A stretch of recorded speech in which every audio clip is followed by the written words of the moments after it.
नमस्कार मैत्रिणींनो, आज मी तुमच्यासोबत शेअर करणार आहे आलू पराठा. जर तुमचं लहान बाळ असेल आणि ते सॉलिड फूड खायला लागलं असेल, म्हणजे त्याला दात आले असतील, तर तुम्हाला प्रश्न पडतो की तुम्ही तुमच्या लहान बाळाला काय काय देऊ शकता.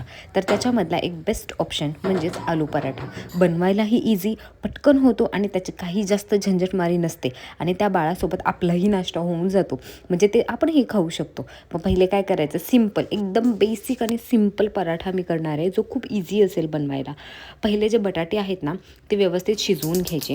त्याच्यानंतर कांदा चिरायचा व्यवस्थित आणि खूप छोटा कांदा चिरायचा, कारण की आपल्याला पराठे लाटायला व्यवस्थित आलं पाहिजे.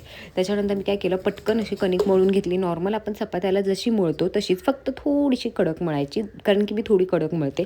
तुम्ही तुमच्या हिशोबाने जसं तुम्हाला हवे तशी कणिक मळून घ्यायची, कारण की लहान बाळांना काय खायला द्यायचं ना, ती तर एक कटकटच असते बाबा. आणि हे करेपर्यंत बघा, आमच्या साहेबांचं असं खेळणं चालूच होतं. फटाफट अशी कणिक मळून घेतली फटकन आणि त्याच्यानंतर भाजी बनवायची तयारी चालू केली.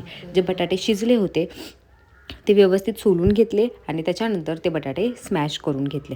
आणि मग काय, बाळाला बघत बघत हे सगळं करणं खूपच कठीण असतं. छोटं जरी काम असलं ना, म्हणजे 10 मिनिटाच्या कामाला आपल्याला 2 तास तर लागणार आहेत, हे तर समजूनच जा.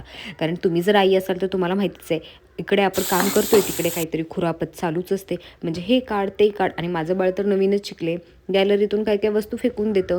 मग हे जर बघत बघत मग काय मला तिकडे लक्ष द्यावं लागतं. म्हणून मला हे करायला अराऊंड अर्धा पाऊण तास लागला असेल हे सगळं करायला. त्याच्यानंतर मस्त अशी कांदा टाकला, जिरं टाकलं, थोडंसं मीठ टाकलं, हळद टाकली आणि हे सगळं फ्राय करून घेतलं. एकदम बेसिक, काहीच दुसरं मसाला, मीठ मसाला काहीच टाकलेला नाही आहे. मिरची पण नाही टाकली, कारण की त्याला तिखट लागेल म्हणून, ते तर मी अवॉइडच करून टाकलं.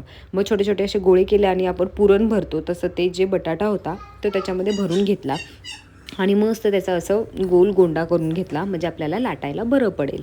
आणि काय बाबा, जसं स्पीड काय माहिती, म्हणजे जसं ज्या स्पीडने ही व्हिडिओ दिसते ना, त्या स्पीडने काम होत असतं तर काय मग मजाच आली असती.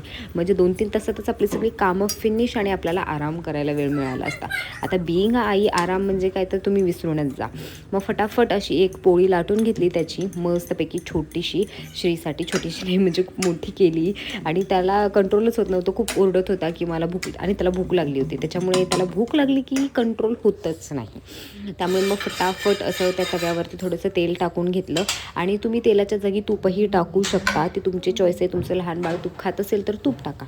आणि मग मस्त अशी चपाती टाकली, व्यवस्थित अशी भाजून घ्यायची आहे. तुम्ही ह्याच्यावर तूप टाकू शकता आणि दोन्ही बाजूनी छान अशी भाजून घ्या आणि लहान मुलांना खायला द्या. थंडीच्या दिवसात तर खूपच छान, तुम्हीही खा आणि बाळालाही खायला द्या, कारण की बटाटा हेल्दी असतोच, वेट गेन करायला मदत करतो. हे बघा किती लुसलुशीत पराठा तयार झाला आहे. मग मी त्याचे छोटे छोटे तुकडे केले आणि श्रीला खायला दिलं. त्याला मी काही जास्त भरवत नाही, त्याला स्वतःच्या हाताने खायला जास्त आवडतं.